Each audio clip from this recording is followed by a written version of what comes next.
Banyak orang mengorganisir kegiatan-kegiatan tentang doa. Banyak orang menyanyikan lagu tentang doa. Tetapi tahukah saudara, sangat sedikit sekali orang yang bersungguh-sungguh di dalam doanya. Doa bukan sekedarlah konsep, doa bukanlah sekedar sebuah keyakinan ajaran agama kita bahwa kita harus berdoa. Tetapi tahukah saudara, doa lebih daripada sikap pribadi kita yang bergantung penuh kepada Tuhan. Karena kita tahu bahwa di luar Dia, di luar Kristus, kita tidak dapat berbuat apa-apa. Tetapi lewat doa kita mau ceritakan bahwa kita membutuhkan Dia, kita bergantung kepada Dia, dan hanya di dalam Dia kita melihat hal-hal yang dahsyat dan luar biasa. Haleluya. Selamat datang dalam program kita hari ini, Harinya Tuhan, sebuah program rohani yang membawa kita pada pemahaman akan firman Allah, sehingga kita bertumbuh, kita kuat, kita teguh di dalam Dia, dan melihat hal-hal yang dahsyat dan luar biasa. Haleluya. Dan dalam program ini kita sedang bicara tentang doa yang didengar, karena saya percaya bahwa doa bukan sekedar sebuah sikap rohani biasa. Saya percaya doa adalah sebuah dialog. Karena kalau saya berdoa berarti Allah mendengar. Dan karena Allah mendengar, Allah menjawab doa saya. Karena Allah menjawab doa saya perlu lagi berdoa untuk bersyukur, untuk berterima kasih. Dan kemudian Allah mendengar lagi, Allah menjawab lagi. Sehingga terjadi komunikasi, terjadi dialog yang manis. Sehingga justru dalam doa kita merasakan kedekatan kuasa Tuhan. Sehingga doa bukan sekedar meminta apa yang saya mau, tapi lebih dalam dari itu. Doa adalah mengerti dan memahami apa yang sebetulnya Allah mau. Sehingga dalam doa kita bukan memaksa Tuhan untuk melakukan apa yang saya mau, tetapi dalam doa kita memaksa diri kita untuk menjalani, untuk melaksanakan apa yang Tuhan mau. Haleluya. Nah, saudara yang kasih dalam Tuhan, hari ini kita masuk pada pembahasan kita dalam Kisah Rasul pasal 10. Kisah Rasul pasal 10 ayat yang ke-24 sampai ayat yang ke-48. Kisah Rasul pasal 10 ayat ke-24 sampai ayat yang ke-48. Ini juga akan kita pelajari bersama. Di ayat yang ke-24 dikatakan, dan pada hari berikutnya sampailah mereka di Kaisaria. Kornelius sedang menantikan mereka, dan ia telah memanggil sanak saudaranya dan sahabat-sahabatnya berkumpul. Ketika Petrus masuk, datanglah Kornelius menyambutnya, dan sambil tersungkur di depan kakinya, ia menyembah Petrus. Saudaraku yang kekasih dalam Tuhan, siapa Kornelius? Kornelius adalah seorang perwira pasukan. Tapi apa yang terjadi ketika dia melihat seorang hamba Tuhan, dia tersungkur di depan kakinya, ia menyembah Petrus. Tapi Petrus menegakkan dia, katanya, bangunlah, aku hanya manusia saja. Dan sambil bercakap-cakap dengan dia, ia masuk dan mendapati banyak orang sedang berkumpul.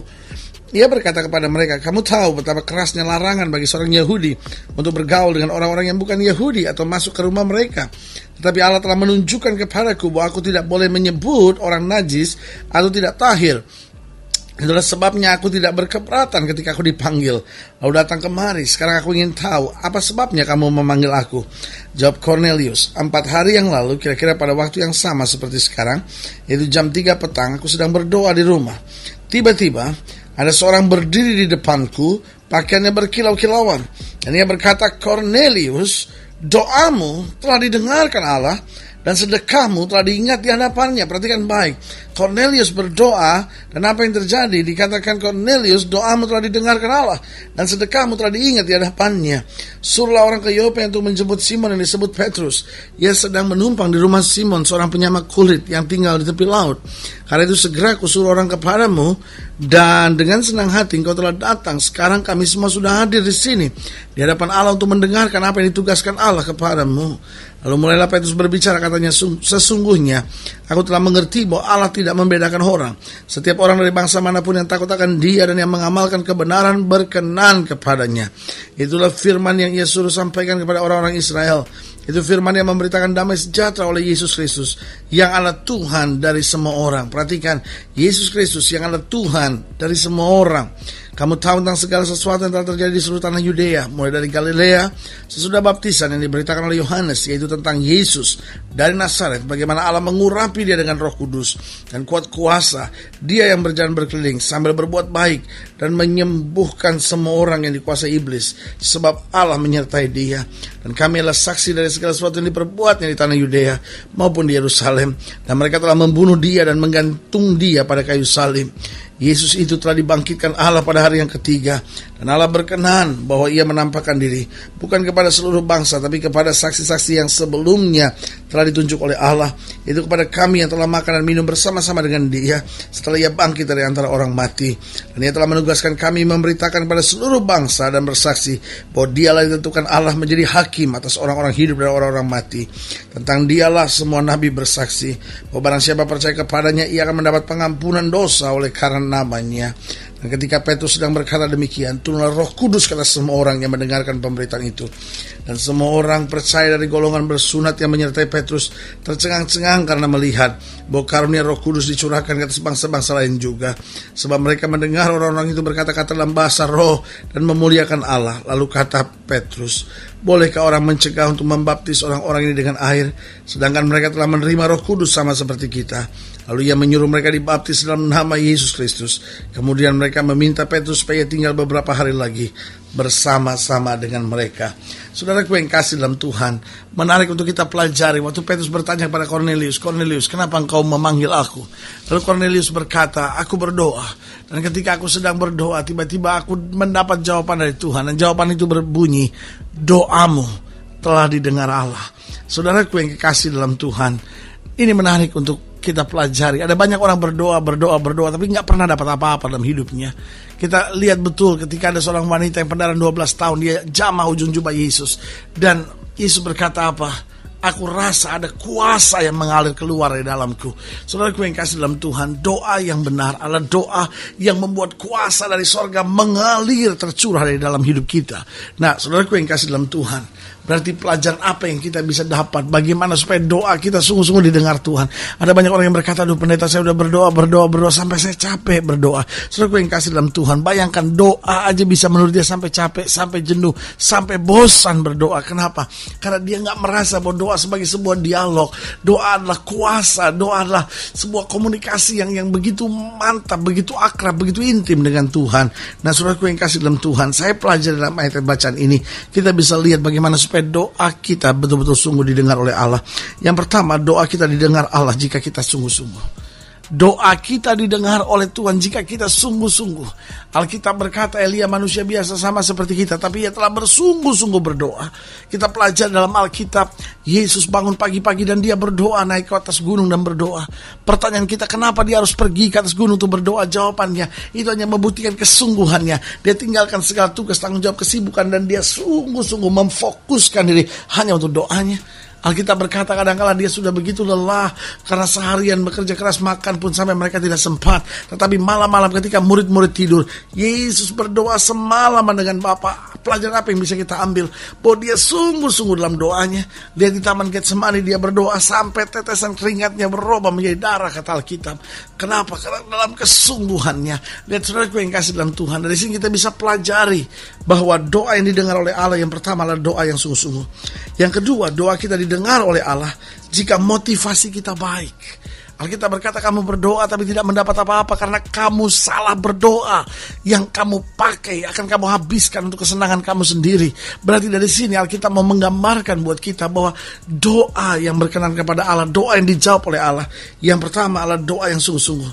Yang kedua adalah doa dengan motivasi yang murni. Doa yang dengan motivasi untuk menjadi berkat. Doa yang dengan motivasi untuk meninggikan dan memuliakan Kristus. Dan yang ketiga, doa yang didengar Allah, yaitu doa yang memang menggambarkan kerinduan kita untuk dekat dengan Dia. Doa kita didengar jika kita memang punya kerinduan untuk senantiasa ingin dekat. Bukan hanya karena butuh. Ada banyak orang kadang-kadang doa karena butuh. Tetapi saudaraku yang kasih dalam Tuhan, doa kita akan didengar, doa kita akan berkuasa jika kita doa karena betul-betul ingin dekat. Betul kita menghadapi masalah. Tetapi kita doa karena kita ingin dekat Tuhan.